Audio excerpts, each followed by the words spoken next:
Hello everyone, this is Jason from Primetime Aquatics, and today's a big day for us.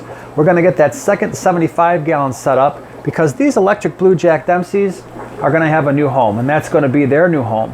And so we're going to take you around the fish room real quick and kind of show you some of the other fish that are moving around, and that's going to allow us to open up that wall we keep talking about and get all of the tanks in that we need to, including the 420 longs, a couple 29s, 255s, and 9 10 gallons. And once that's in, that's going to open up a lot more options for us in terms of what we're doing, what we're breeding, where we're putting fish. So stay tuned. All right, so what we're going to be doing, besides getting the electric blue Jack Dempseys out of that 40 and into the 75, the fish that are in this 125, this has always been a very understocked tank for us. We are going to move the Apistos out of here. We've got some Apisto cockatoides, orange flash in here. We also have the Java rice fish and some small bristlenose plecos. All of these fish are going to move into that 40 that's going to be vacated by the Jack Dempseys. And we're going to get these live plants in that 40 gallon as well, because in this tank we've got some new inhabitants coming. And those new inhabitants in the 125 are going to be these 3 Oscars. And so they have gotten quite large. When we first purchased them, they were maybe an inch. And we got this big guy here. He's the biggest one. Probably, well, he's closing in on maybe 9 inches or so. And then the 2 smaller ones are at least 6 inches long, maybe slightly longer. So they're obviously way too big for a 55-gallon tank. So we've got these 3 fish in here that are moving to the 125, as well as a very large female bristlenose pleco. There's also a jewel cichlid in here that was purchased with these fish when we originally got them. I don't know where that's going to go, if it's going to stay with the Oscars or if it's going to move into the jewel cichlid tank that we already have established.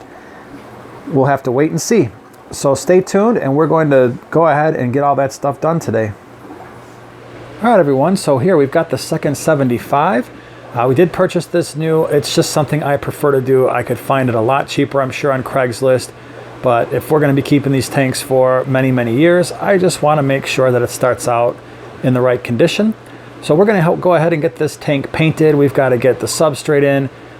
In terms of any of the decor, the hardscaping, it's probably going to be mostly fake plants, because we've got 5 electric blue Jack Dempseys going in here. Right now they're tiny, but as they get bigger and hopefully they want to breed, they're going to start digging through the gravel, and I don't want to have to worry about trying to keep live plants live or anything like that. So we'll go fake stuff in here for the most part, but we're going to get this thing all painted and ready to go, and we'll show you what it looks like as we progress. All right, so we're trying something new on this tank. It's called Paint the Front, and just kind of guess and see what the fish are doing over long periods of time. So yeah, we're going to go like this. No, I'm just kidding. I wanted to show you this just so you know what it looks like after 1 coat of the paint that we use, and I've got a video that shows you how we paint our tanks, so you can always refer back to that. But this is what it looks like after 1 coat. We'll do 2 more coats and we'll be ready to go. All right, so here you have it. That's coat number 2. Although it's really difficult to pick up on camera, I can still see a little bit of light showing through the back in certain areas.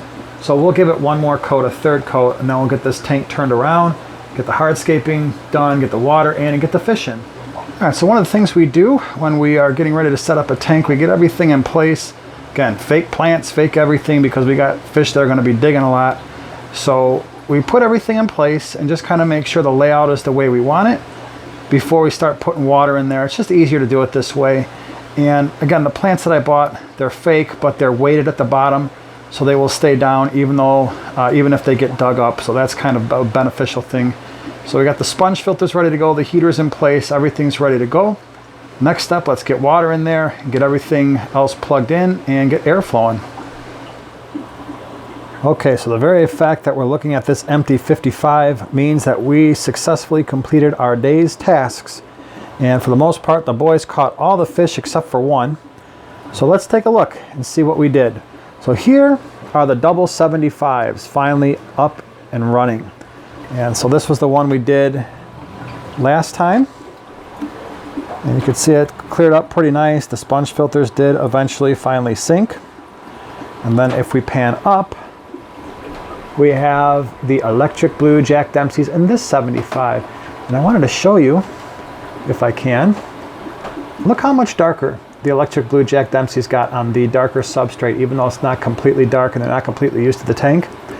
It goes back to what I was saying earlier. Substrate really matters when it comes to many fish colors. And so the electric blue Jack Dempseys, you can see here they darkened up a little bit already and look a lot nicer on this black substrate, black background compared to the white sand. So they're happy. Tank looks pretty good. Again, if you're offended by the fake plants, I'm sorry, it's just a whole lot easier for this type of fish. So let's go ahead and take a look at what else we moved around.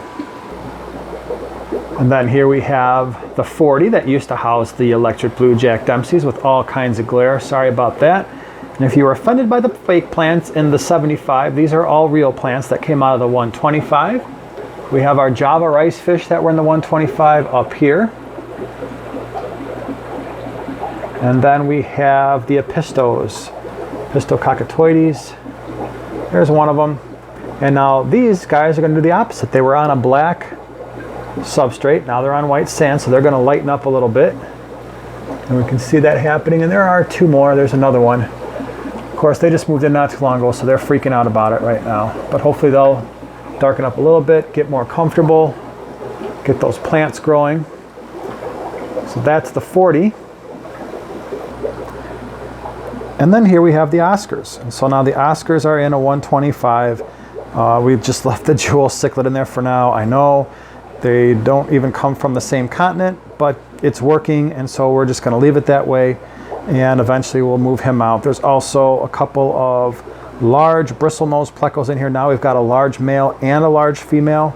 We've got Oscars on a much bigger tank, so we've almost tripled the size of the tank, give them a 6-foot tank, a little bit more width. They went from a 55 to a 125. And this may not be big enough either. At some point we may have to move them to an even larger tank, and when that time comes, we'll deal with it. So here you have it. Oscars are happy. And there you go. All right, everyone, so there you have it. We did a lot today. We got all the fish moved. We got the 75-gallon setup. You may notice I'm wearing a different shirt than what I started with. When you're catching large Oscars out of a tank, they splash like crazy, and they basically cause a waterfall all over the basement floor times 3, because we got 3 of them. But it was a lot of fun. Again, the boys did the vast majority of the work. They caught the vast majority of the fish. So we got everything moved. That now allows us to clear out that wall to get that 55 down and to really start adding a lot of new tanks. So if you like this, subscribe, share it, and we'll see you in the next one. Thanks for watching.